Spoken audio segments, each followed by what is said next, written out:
Thank you for joining us today. I'm Joe Myers, and today we have my friend Dave Barron. We'll be talking about the emotional switch, the origins of it.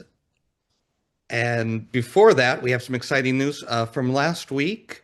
Graham, you have an update for us. If you'd care to share, please unmute.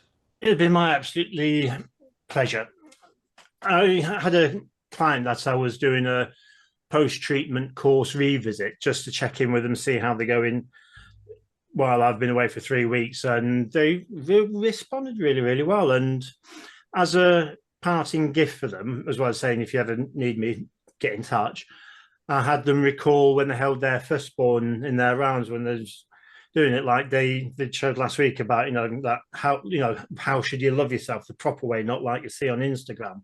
And I did that with him, and he's an ex-military type, and he literally almost was fighting back the tears as he was recalling that moment. And when you just got himself back together a bit more, I said, that is the sort of love that you need to be giving yourself. That's amazing. That's perfect. Yes, when I've done that, I'm sometimes even fighting back the tears because, and it's so interesting. I've seen people on YouTube holding their newborn, and they start to cry, and I'm going, "Wow, this is a powerful experience." Thank you so much, Graham. That was great. No, thank you for sharing. It's made a very nice end to the treatment set, and he's gone away now with some idea of what it really means to love yourself. Because you see all these influencers and YouTube videos saying, "Oh, girl, you got to love yourself. Let's take care of yourself first." And I don't think they really understand what that means. Really, I don't think half the time. That's a good point. And anyone who's listening to this on YouTube, it's mentioned in the previous video that's in the playlist. So check it out. All right, Joe. Great. So that brings us to today, the emotional switch. So David, for people hearing about it for the first time, what exactly is the emotional switch pattern, and how would you describe it in simple terms? I'll try and make it as simple as possible. And if you want a description of it, there's a PDF you can buy on my website, Mind Control Publishing, called The Emotional Switch. But I am essentially going to give it to you here. So I encourage you to take notes. The origin of how I discovered the emotional switch was I bought CDs of Connie Ray Andreas talking about some NLP processes. Now, what was interesting about these CDs is they were transferred from cassette tapes, and they were not put in order. So it was a little confusing to follow, but I managed to figure out how to follow it.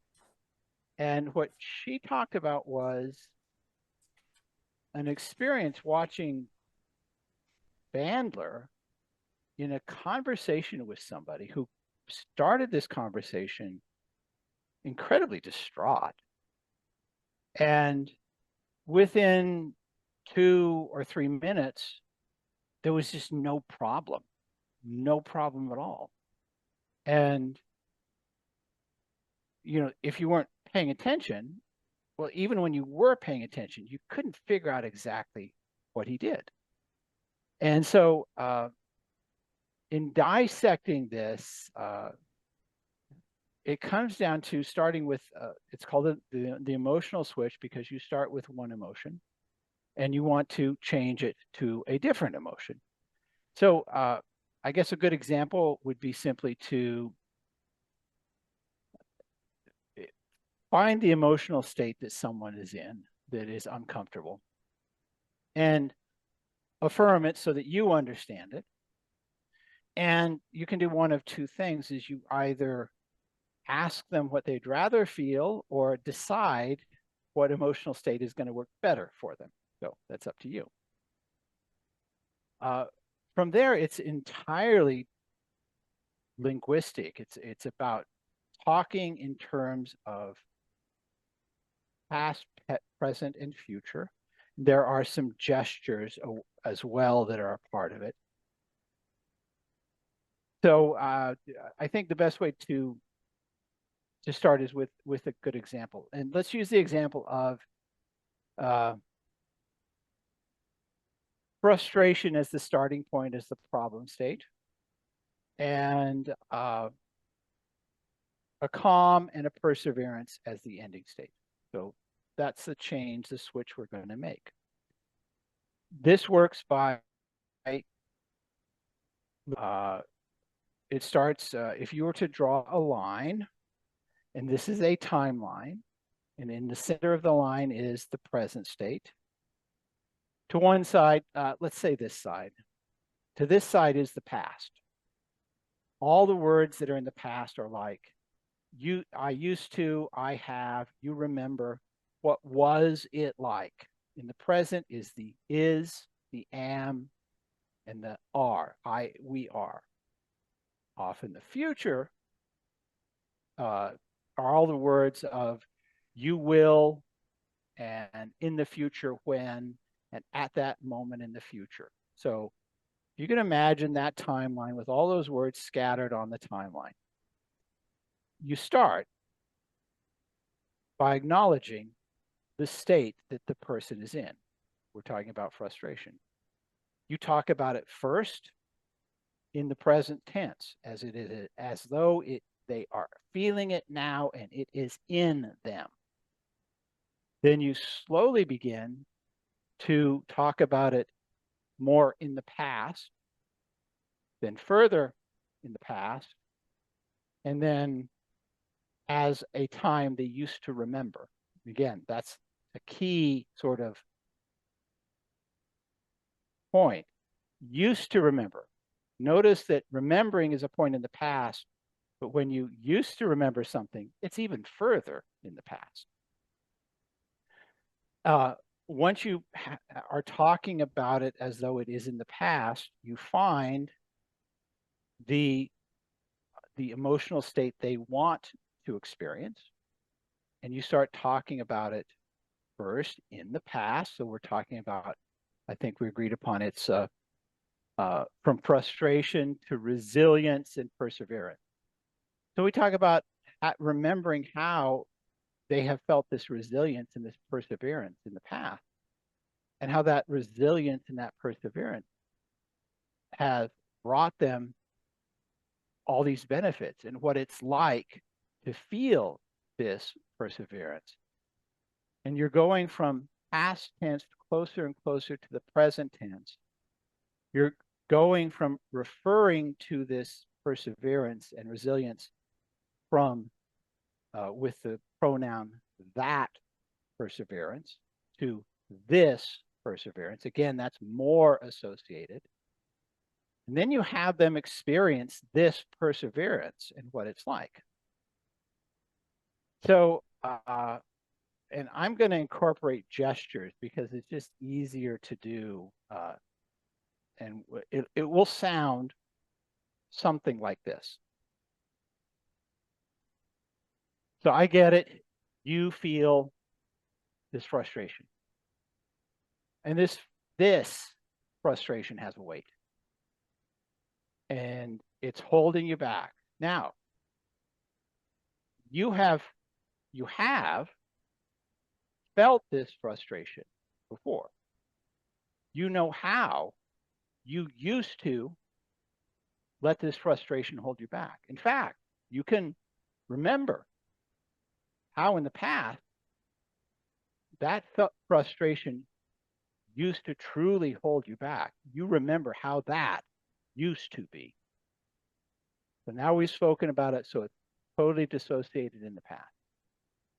I'm going to keep my hand in this position because it's in the past, and I'll say, but you know what it's like. You remember one of those moments you were so creative.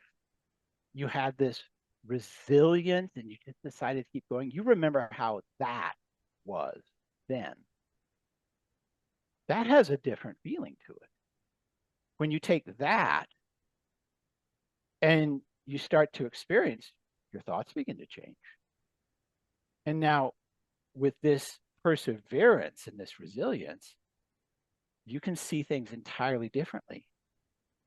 It's really interesting when you feel, and then you put it in their body, so to speak, when you feel this perseverance and persistence, that feels good, doesn't it?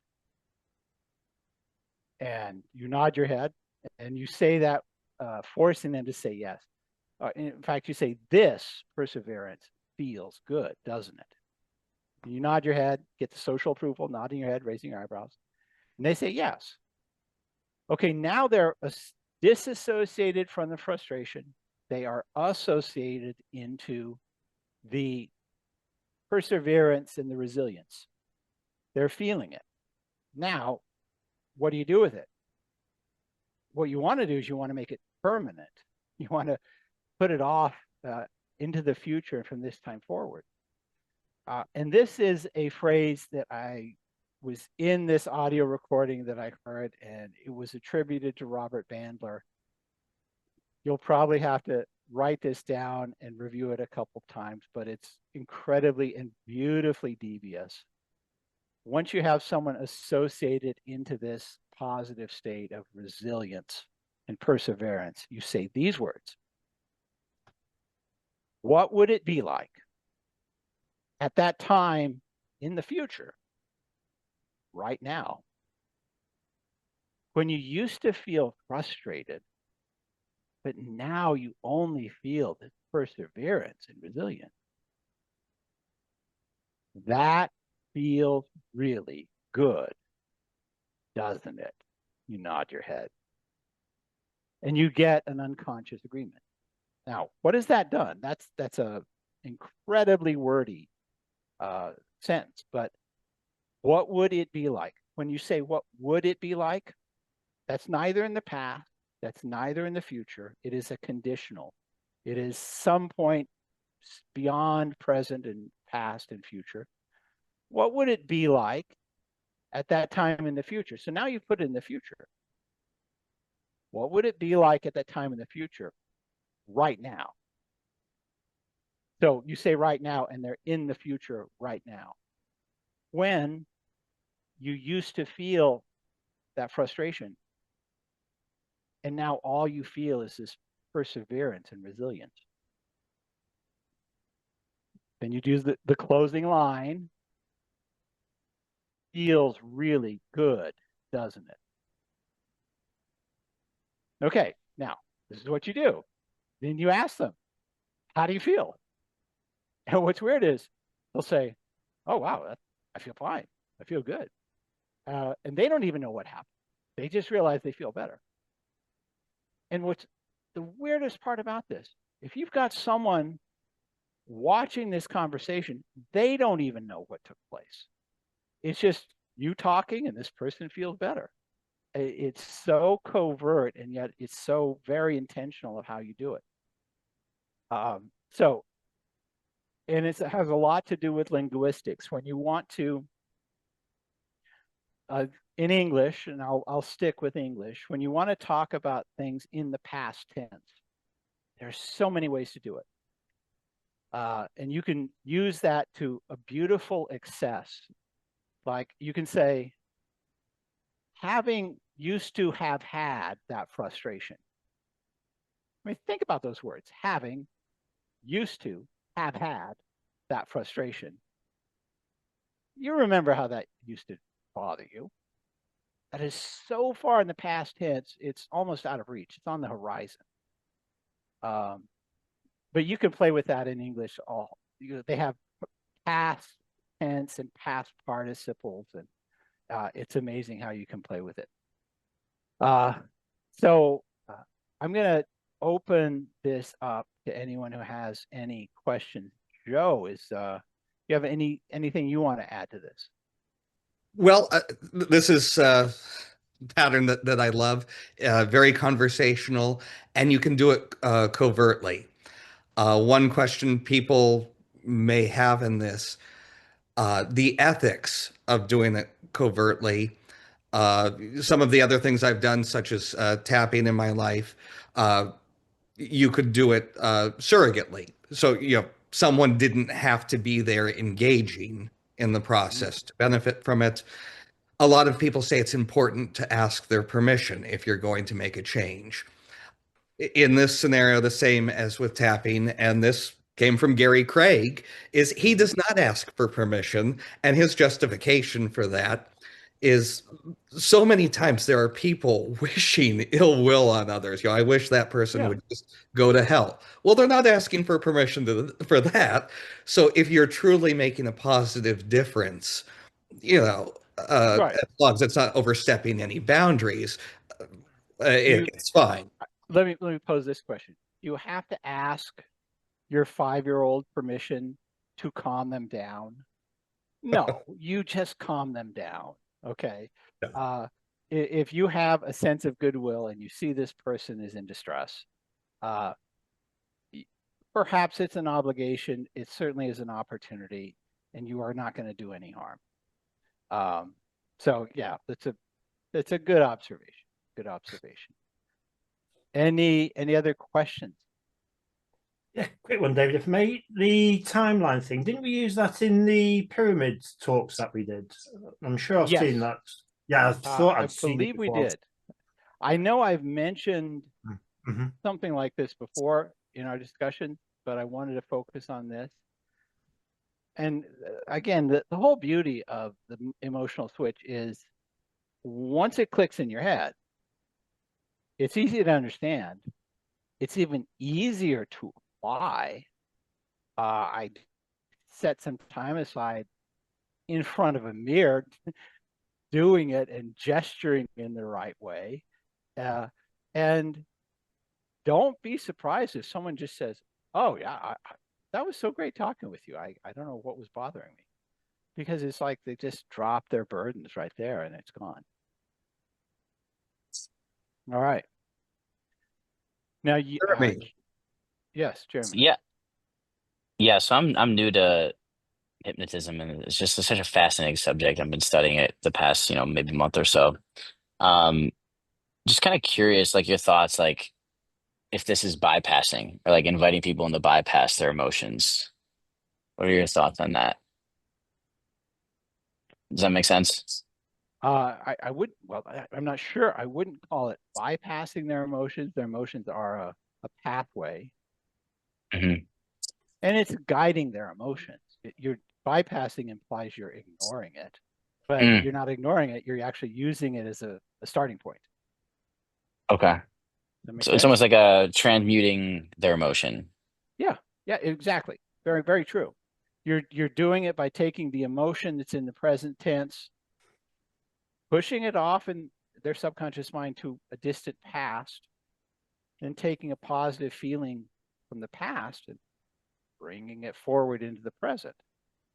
So yeah, it's a good transmuting is a good analogy. Cool. Yeah. Yeah. Mm. Knock 'em dead. You can do this.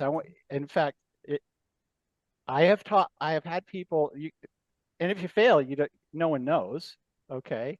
So you look like you might be in a lot of different interesting social settings.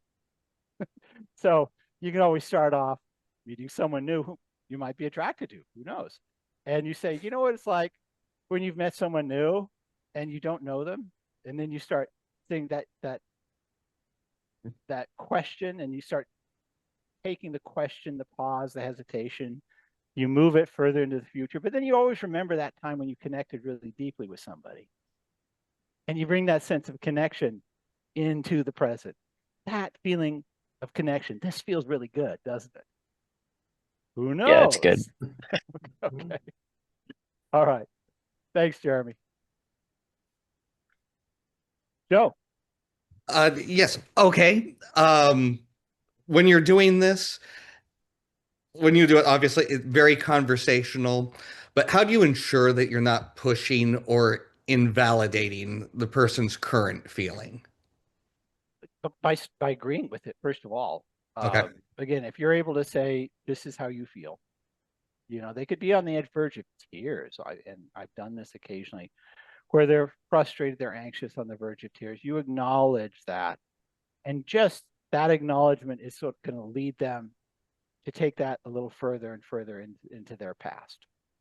And when Yeah. you're bringing in the resource state, what cues are you looking? I mean, sometimes it's just so obvious when they have that aha moment, but are there subtle clues that you look for to make sure that it's landing?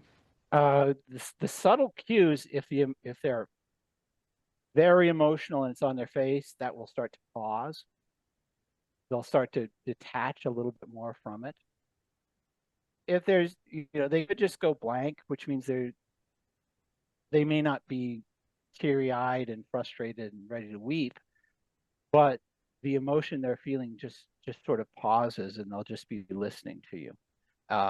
Again, once you dissociate them, take that emotion, talk about it all in past tense terms, then you're there to bring another better from the past into the present.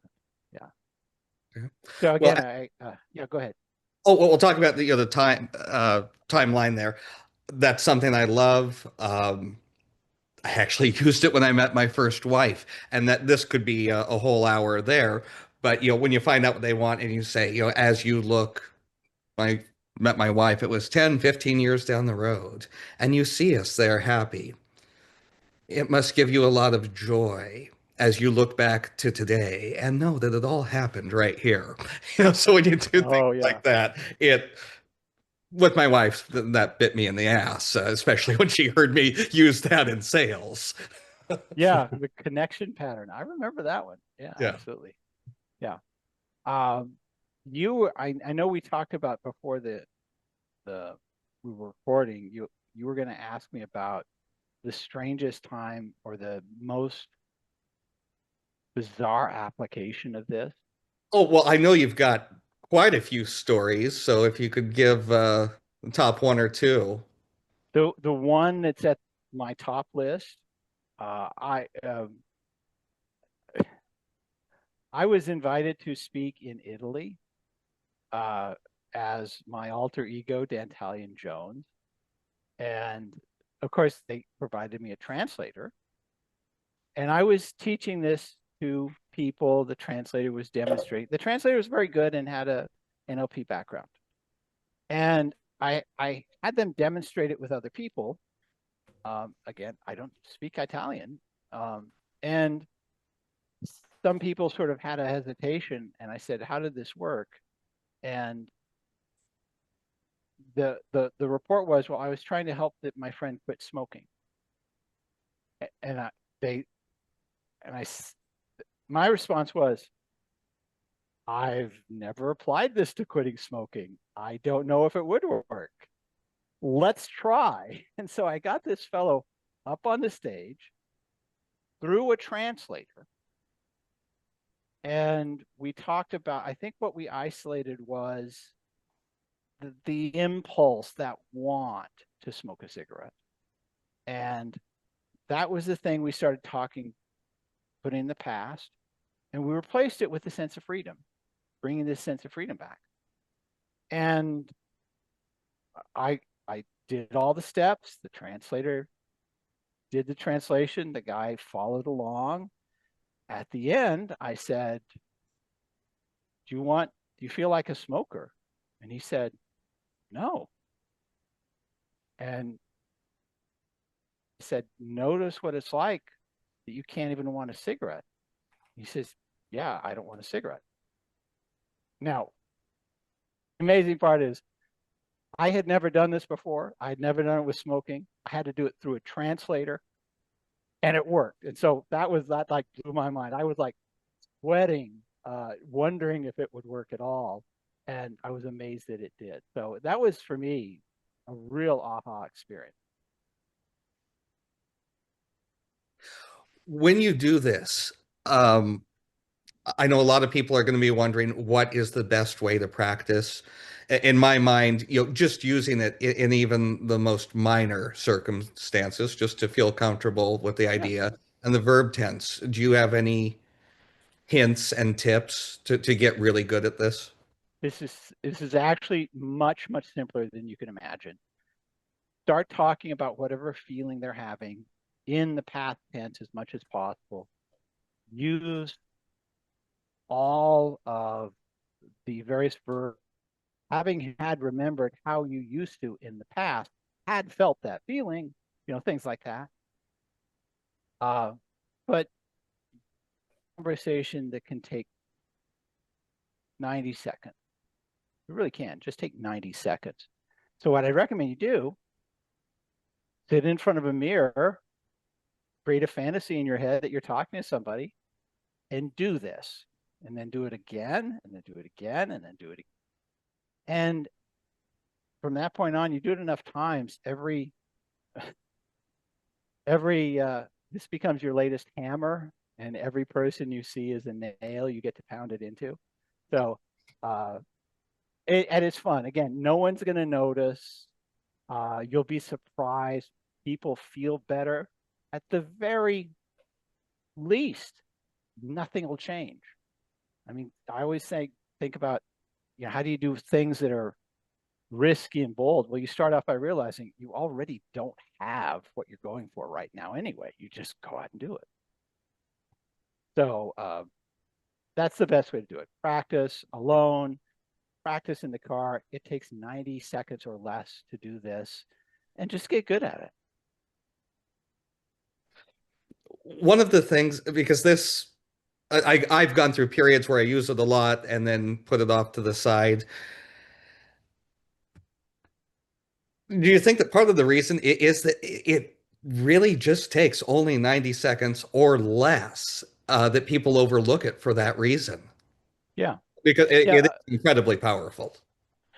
Yeah. And again, if someone is talking about something that's exciting, you can use the same thing just by, say they're talking about something they have experienced that was exciting for them. They went driving a race car. And if you start talking about in the present tense, so your car and you're feeling, this has to feel pretty good.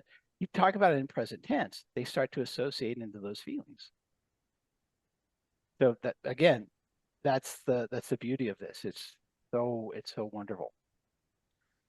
Well, this is going a completely different direction, and I can't see any way where any of us would ever do it. But you could do the opposite and put someone in a really shitty mood, right? Oh yeah, yeah. And I remind people there's no non-disclosure agreement that's going to prevent someone from hunting you down and hurting you. So it's just a good idea. It's more enjoyable to leave them in a better place than that. But yeah, you can make someone feel very uncomfortable in a very bad way with this. Just don't do it. All right. Good advice. Does anyone else have?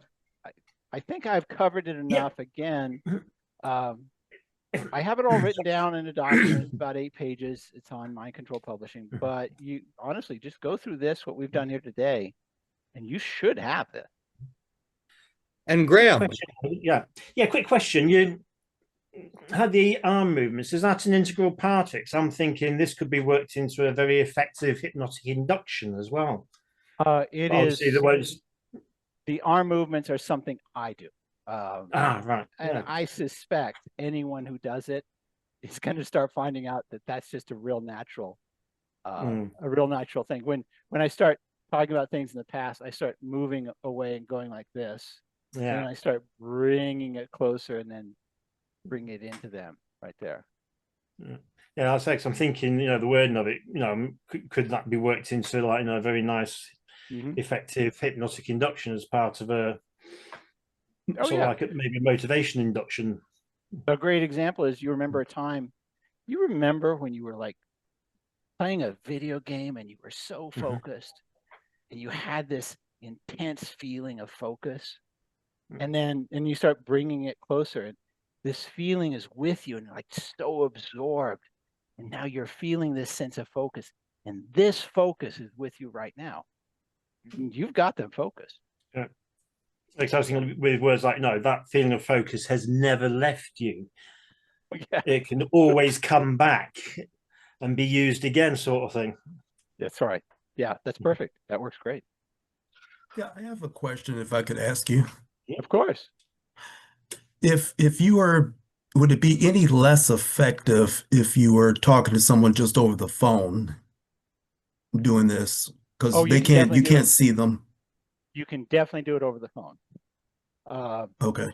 Again, the emphasis is on taking the emotions and No problem. starting to refer to them Glad to have you. in past and present and so on, and bringing it forward. So you can definitely do it over the phone. Okay. Okay. And how would you know if it's effective or not? I mean, like, how would you judge that because you can't see them? You can't see them, but what you can do is when you're done, when you've said it and you say, you have this resilience. This feels really good, doesn't it? And then you shut up and you hear them say yes or yeah, it's pretty good. You just ask them. And it's that this feels really good, doesn't it? Is provides some social pressure. They're an obligation to answer. But when you ask it in not in a questioning tone, not doesn't it? This feels really good, doesn't it? That's a question tone. If you say it in a statement, this feels really good, doesn't it? They have to answer it as a question, but it's said as a statement. They start to feel it. Okay. Got it. Okay. Thank you. All right. Yeah, you bet. David, going back to what Graham said, and Graham, you're completely right. It is an induction. When you were quoting Bandler, having had that feeling now, in the future, when you're mixing tenses, I'm reminded before I met my wife, when I was out there meeting people, if they didn't respond soon enough. And Jeremy, you might find yourself doing this, having fun as a way to practice. If someone didn't call me what I thought was soon enough, I'd send them a message or call them and go, yeah, I know you're desperately trying in vain to avoid messaging me, but so just playing with that's enough to trance them out a little bit. And what can I say? It's like I had a hammer and every scenario I was going to practice. Yeah. It's good enough. All right. Any other go ahead.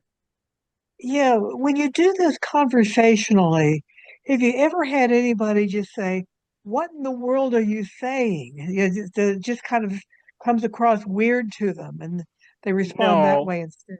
What I have had on occasion, and I would do this with stopping smoking clients, I would get a very lukewarm result at the end, but it wouldn't be bizarre. And how you avoid that being bizarre is by everything you're saying is pacing this emotion they're starting with. So you start with the emotion they have in this moment right now. You feel this negative emotion. You know how this negative emotion has affected you. When you've had that negative emotion in the past, it leads you down all sorts of places. In fact, you can remember how that feeling used to really drive you in bad places. So again, you're pacing this feeling, but you're just talking about it more and more in terms of past tense. And everything is a pace. Everything you say is true. Does that make sense? Yeah, it does make sense. Okay. So you're not really leading them anywhere. You're just pacing them, and you're changing the pace by changing the tense of what you're describing, and in this case, the emotion you're using. All right. Okay. Yeah, that was a good question. I'm glad you asked that because I hadn't really pondered that. Okay. Oh yes. And Alex mentioned John Oberdorf's mind-bending language. This is definitely something that falls into that category. Absolutely. All right. Is there anything more?